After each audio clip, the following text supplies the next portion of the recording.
Hi అండి, అందరికీ నమస్తే. Welcome back my channel. ఈరోజైతే శనివారం వీడియో అండి. పెసరపప్పుతో పొంగల్ అనేది చేశాను. ఇదైతే చాలా టేస్టీగా ఉంటుందండి. ఇదైతే తిరుమలలో అన్నదానంకి వెళ్ళేటప్పుడు పెడతారండి. చాలా కమ్మగా చాలా టేస్టీగా ఉంటుంది. మా వారికైతే చాలా ఇష్టం అండి. ఇదైతే ఫుల్ వీడియో పెడుతున్నాను.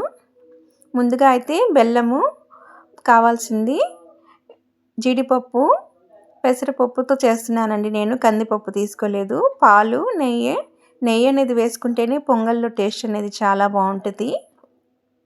ఇప్పుడైతే ముందుగా మనం బియ్యము పప్పు అయితే నానవేసుకోవాలండి. నానబెట్టుకుంటే ఒక హాఫ్ అన్ అవర్ కానీ మనం ఉడకబెట్టేటప్పుడు తొందరగా అవుతుందండి. నానబెడితే అది సాఫ్ట్గా ఉంటుంది అన్నం. కానీ నేనైతే క్వాంటిటీ అనేది పావు కిలోకి హాఫ్ కేజీ బెల్లం అనేది తీసుకున్నానండి. కొంచెం పచ్చిశనగపప్పు కానీ వేస్తున్నాను. ఎప్పుడైనా మనం ఒకటి బియ్యం తీసుకున్నప్పుడు హాఫ్ వచ్చి పప్పు వేసుకోవాలి. అలా వేసుకుంటేనే టేస్ట్ అనేది చాలా బాగుంటుంది. ఇదైతే 3 సార్లుగా బాగా కడిగి నానబెట్టుకోవాలండి బియ్యం అనేది. ఇవి నానబెట్టుకునే లోపల ఈ లోపల బెల్లం అనేది మనం దంచి రెడీ చేసుకుందాము. ఇవి నానే లోపల ఇప్పుడైతే వాటర్ అనేది మెజర్మెంట్ అనేది కరెక్ట్గా ఏమి ఉండదండి. కానీ నేనైతే ఇలా వేళ్ళు మునుగా పెడతాను ఎప్పుడైనా కానీ. అంటే 1కి 4 గ్లాసులైనా కంపల్సరీ పోసుకోవాలి. ఇలా పొంగొచ్చిన తర్వాత మనం మూత అనేది పెట్టకూడదండి. ఇప్పుడు కలుపుతూనే ఉండాలి, అడుగంటుద్ది పప్పు అనేది. ఇలా పప్పు ఉడికిన తర్వాతే బెల్లం అనేది వేసుకోవాలండి. బెల్లం అయితే నేను హాఫ్ కేజీ వేస్తున్నాను.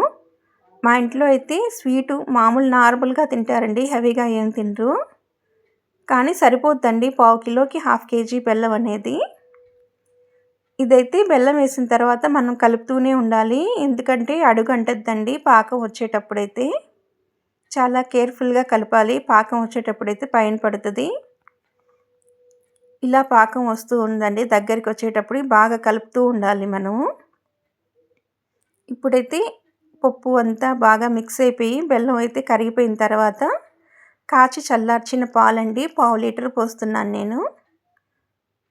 ఇదైతే మీగడ పడకుండా పోసుకోవాలి పాలు అనేది. మీగడ పడితే పైనంతా స్ప్రెడ్ అయినట్టు ఉంటుంది, చూసేదానికి అంత బాగోదు. ఇదైతే కాచి చల్లార్చిన పాలు కాబట్టి లాస్ట్లో వేస్తున్నాను. ఇవి ఎక్కువసేపు ఏం ఉడకాల్సిన అవసరం లేదు. పొంగల్ అనేది కొంచెం ఇలా లూజ్గానే ఉండాలండి, ఎందుకంటే చల్లారాక చాలా గట్టిగా అయిపోతుంది. ఇప్పుడైతే ఇలాచీ అనేది వేసుకోవాలి. ఇలాచీ ఎప్పుడు లాస్ట్లోనే వేయాలండి, ఫస్ట్ వేస్తే కొంచెం చేదు అనేది వస్తుంది. ఇలా మనం కలుపుతూనే ఉండాలి. ఇప్పుడైతే జీడిపప్పు, కొంచెం నెయ్యిలో జీడిపప్పు అనేది వేయించి వేసుకోవాలి.